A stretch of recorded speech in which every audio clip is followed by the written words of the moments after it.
Stacy était une fille riche qui estimait ne pas avoir besoin de faire preuve de gentillesse envers qui que ce soit. Elle pensait que son argent la mettait à l'abri de tout besoin. Jusqu'au jour où elle s'est moquée d'un serveur parce qu'il était pauvre, sans se rendre compte qu'elle aurait plus tard besoin de sa gentillesse. Stacy Bridges appartenait à la famille la plus riche de la ville. Tout le monde autour d'elle répondait à ses besoins à chaque instant. Elle ne voyait pas la nécessité d'être gentille avec les gens et ridiculisait souvent ceux qu'elle n'aimait pas. Personne ne la tenait responsable de son comportement méchant, et même s'il essayait, elle les ignorait. Un jour, Stacy était en train de quitter le centre commercial après une journée de shopping. En se dirigeant vers sa voiture, elle a fait tomber ses clés sans s'en rendre compte. Un homme qui marchait derrière elle l'a vue et s'est précipité pour lui rendre ses clés. « Madame, vous les avez laissées tomber », lui dit-il en lui rendant les clés. « Oh, merci pour mes clés. J'aurais été bloquée sans elles », dit-elle en plaisantant. « Pas de souci, je suis content de les avoir vues. Au fait, je m'appelle John », a-t-il répondu. « J'espère que je ne suis pas trop pressant, mais pourrais-je vous proposer un café ?» Stacy était flattée parce que John était très beau. « Bien sûr, prends mon numéro », a-t-elle dit et elle a donné son numéro à John avant de s'éloigner, impatiente d'avoir un rendez-vous avec lui. Le lendemain, Stacy a retrouvé ses amis dans un nouveau restaurant exclusif. « J'ai hâte d'essayer cet endroit, j'ai entendu dire que la nourriture y est excellente et que la carte des vins l'est encore plus », dit Stacy. Ses amis ont approuvé et elles se sont assises pour savourer leur repas.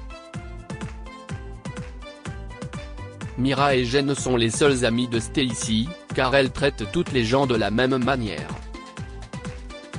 « Les filles, j'ai quelque chose à vous dire », annonça Stacy. « Allez, dis-nous tout. Tu vas encore partir en vacances ?» demanda Mira. « Non, mais je vais bientôt avoir un rendez-vous, » dit Stacy en riant. Ses amis poussèrent des cris d'excitation. « Raconte-nous tout », lui demanda Jen. « Eh bien, nous nous sommes rencontrés hier quand il a vu mes clés de voiture tomber de ma poche, » dit Stacy. « Il me les a tendues et m'a demandé de sortir prendre un café. Je lui ai donné mon numéro, alors j'espère qu'il m'enverra un message bientôt. » Les amis de Stacy ont commencé à lui donner des idées de tenue et de coiffure. Cela faisait longtemps qu'elle n'était pas sortie avec quelqu'un, alors elles étaient ravies pour elle.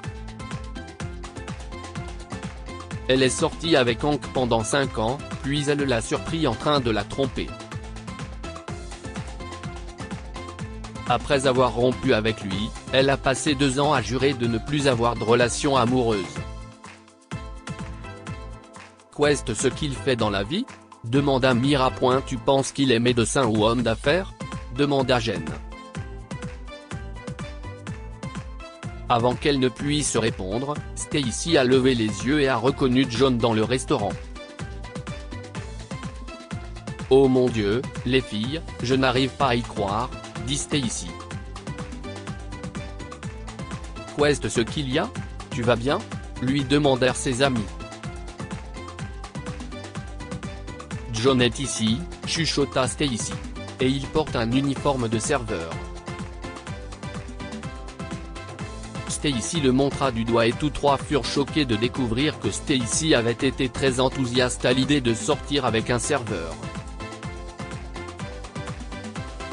Stacy a retrouvé son calme et a demandé à John de venir à leur table. Lorsque John est arrivé, il a été agréablement surpris de voir Stacy. Stacy, je suis ravi de te voir, lui dit John en souriant. Tu m'as bien eu, John, dit Stacy en jetant un regard noir à John. Je ne comprends pas, répliqua John. Quand tu m'as demandé de sortir avec toi, tu pensais qu'un petit serveur comme toi avait une chance avec moi ? Demanda Stacy sous les ricanements de ses amis. Tu as l'air si pathétique dans cet uniforme, ton travail consiste à me servir, et si est tout ce que tu feras jamais, a-t-elle ajouté. John fut déconcerté. Il ne se doutait pas que la dame polie qu'il avait rencontrée la veille se révélerait si méchante. Je ne savais pas que tu serais aussi méchante, dit John. Tu ne mérites ni ma gentillesse ni mon temps, et je suis bien meilleur que tu ne pourras jamais l'être, dit Stacy en riant. Ton arrogance en dit long, dit John. Oui, peu importe, ne me fais pas la morale. Je te donnerai un pourboire supérieur à ce que tu gagnes en un mois si tu effaces mon numéro, a-t-elle répondu. John s'éloigna, blessé, et Stacy et ses amis se mirent à rire. Je n'arrive pas à croire que tu as failli avoir un rendez-vous avec un serveur. Est-ce qu'on devrait se plaindre au gérant pour l'embêter ? Demanda Mira. Non, ça va. Il n'a probablement pas d'autre travail que le sien, dit Stacy en riant. Stacy et ses amis passèrent le reste du dîner à se moquer de John chaque fois qu'il passait devant elles. Elles ont fait des demandes déraisonnables pour lui rendre la soirée difficile. Stacy a même renversé du vin sur le pantalon de John et Harry en sortant du restaurant avec ses amis.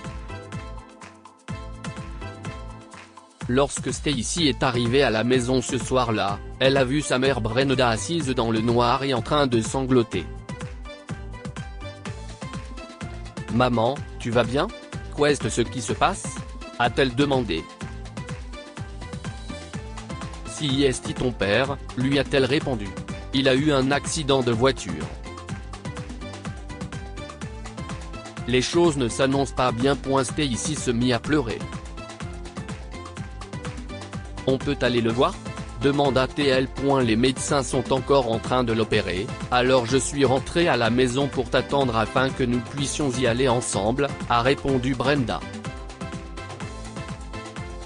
Stacy et sa mère se rendirent à l'hôpital, espérant que son père survivrait à l'accident de voiture.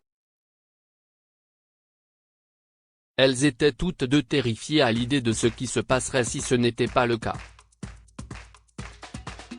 Stacy et son père étaient très proches et elle aimait passer du temps avec lui. Il avait même commencé à lui apprendre des choses sur l'entreprise familiale.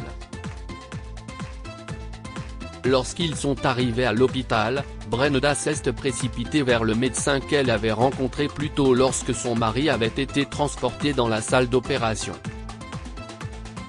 « Docteur, comment se déroule l'opération ? Mon mari va-t-il s'en sortir ?» demanda-t-elle.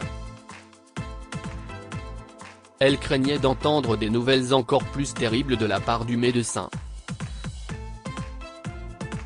Votre mari vient de sortir de la salle d'opération et se trouve actuellement aux soins intensifs. L'opération a été compliquée et sa survie a été gravement menacée à certains moments, mais il s'en est sorti, a déclaré le médecin. Stacy et sa mère étaient tellement soulagées qu'elles se sont remises à pleurer. Le médecin poursuivit, « Madame, votre mari a un groupe sanguin très rare et sans l'un de nos donneurs qui s'est rendu ici au milieu de la nuit pour donner son sang, il n'aurait probablement pas survécu. » Stacy et sa mère ne connaissaient pas le groupe sanguin de son père. Stacy a demandé à rencontrer le donneur qui a sauvé la vie de son père. Il est toujours à l'hôpital et je vais vous conduire à lui, lui dit le médecin. Alors qu'il marchait vers l'autre bout de l'hôpital, Stacy a frémi en pensant à ce qui se serait passé si personne n'avait été disponible pour donner du sang à son père. Elle avait hâte de remercier le héros qui l'avait sauvée. Lorsqu'elle est entrée dans la salle des donneurs, elle a été choquée de voir John se reposer sur le canapé. Stacy est restée debout dans la pièce, ne sachant pas quoi dire. « Bonjour Stacy, pourquoi es-tu ici ?» demanda John. « Le médecin m'a dit que c'était toi qui étais venu ici pour donner du sang pour mon père, » dit-elle. « Je ne savais pas que cet homme était ton père, mais je l'aurais fait de toute façon. Je donne souvent du sang, alors l'hôpital m'appelle parfois quand il a besoin de sang en urgence, » a-t-il expliqué. « Tu es surprise qu'un serveur minable comme moi ait fait quelque chose qui t'a aidé, toi et ta famille ?» dit-il. Stacy l'a regardé pendant un moment et les larmes lui sont montées aux yeux. « Je ne sais pas quoi dire. Je me sens tellement dépassée, » dit-elle. « Je suis désolée de ce qui est arrivé à ton père. J'espère qu'il se rétablira, » dit John. « C'est moi qui devrais dire que je suis désolée. Je t'ai maltraité, » dit Stacy. « Y a-t-il quelque chose que je puisse faire? Est-ce que tu veux un dédommagement? Je peux parler à mon père et il sera heureux de te donner un peu d'argent en guise de remerciement. » Stacy, « Je ne veux pas de votre argent, » dit-il. « J'essaie de faire de bonnes choses pour les gens parce que c'est ce que je suis, pas parce que j'attends une récompense. Malheureusement, tu vois le monde comme un ensemble d'interactions transactionnelles. Peut-être qu'un jour tu changeras ta façon de faire, » dit John avant de partir. En retournant dans le service de son père, Stacy n'a cessé de penser à ce que John avait dit sur le fait de faire de bonnes choses pour les gens et de ne rien attendre en retour. Elle pensait à la façon dont elle avait traité les gens de façon terrible, sans en tirer les conséquences et avec encore moins de remords. Elle avait honte de ses actes. Elle se demanda comment elle était devenue ainsi. Lorsqu'elle est entrée dans le service de son père, elle a vu que celui-ci avait repris connaissance. Sa mère a pris son père dans ses bras en chuchotant. Elle admirait leur relation et avait toujours voulu se marier, mais elle se rendait compte qu'elle ne trouverait jamais une bonne personne si elle n'en était pas une elle-même. Son père se rétablit progressivement et sortit de l'hôpital un mois plus tard. Elle pensait qu'elle ne se sentirait pas coupable de la façon dont elle avait traité John pendant si longtemps, mais les mots qu'il avait prononcés ne cessaient de résonner dans sa tête. Après avoir parlé à son père de la possibilité de travailler moins d'heures par semaine dans l'entreprise familiale, elle a décidé de transformer sa vie. Un an plus tard, Stacy rentrait chez elle lorsqu'elle croisa John. « Bonjour John, cela fait longtemps que je ne t'ai pas vu », lui dit Stacy. Il a fallu quelques secondes à John pour la reconnaître, mais lorsqu'il le fit, il sourit. « Tu as l'air en forme. J'espère que ton père s'est complètement rétabli, » dit-il. « Oui, il s'est rétabli. Je te suis très reconnaissante pour ce que tu as fait cette nuit-là. Tu as contribué à lui sauver la vie, » dit-elle. « De rien, je suis surpris de te voir te promener par ici, » dit-il. Je reviens d'un des refuges de la ville. J'ai commencé à faire beaucoup d'actions caritatives après l'accident de voiture de mon père et la conversation que nous avons eue ce soir-là. Tes paroles ont changé ma vie, dit-elle. Je suis ravi de l'entendre. Je ne pensais pas que tu étais capable de faire preuve de générosité et de gentillesse, dit-il en riant. Moi non plus. Mais je me suis rendu compte que je vivais une vie très égoïste, a déclaré Stacy. J'aimerais prendre un café avec toi demain, si tu veux bien. Si est une excellente idée, ce serait bien de connaître la nouvelle Stacy, dit John. Le lendemain, ils se sont rencontrés autour d'un café et ont parlé de tout le travail de Stacy pour aider les personnes dans le besoin. Elle a passé la plupart de son temps dans des refuges à préparer de la nourriture pour les sans-abri et à aider les femmes en situation de danger domestique à se mettre à l'abri. John a été impressionné de voir à quel point Stacy était devenue différente. Il a remarqué qu'elle était beaucoup plus gentille avec tous ceux qui l'entouraient. Je suis fier de toi, a-t-il déclaré. Stacy et John sont devenus de bons amis. Ils ont créé une organisation à but non lucratif qui sensibilise les gens à l'importance d'une vie saine pour pouvoir donner du sang. Stacy n'a jamais fréquenté Mira et Jen après qu'elle ait commencé son travail caritatif parce qu'elle n'était pas intéressée à aider les gens. Bien que Stacy ait voulu avoir une relation avec John après le rendez-vous autour d'un café, elle a découvert que John était engagé dans une relation depuis plusieurs mois. Depuis, il avait quitté le restaurant où il travaillait et s'occupait désormais à plein temps d'activités philanthropiques. Que pouvons-nous apprendre de cette histoire? Ne jugez pas les gens en fonction de leur niveau de revenu.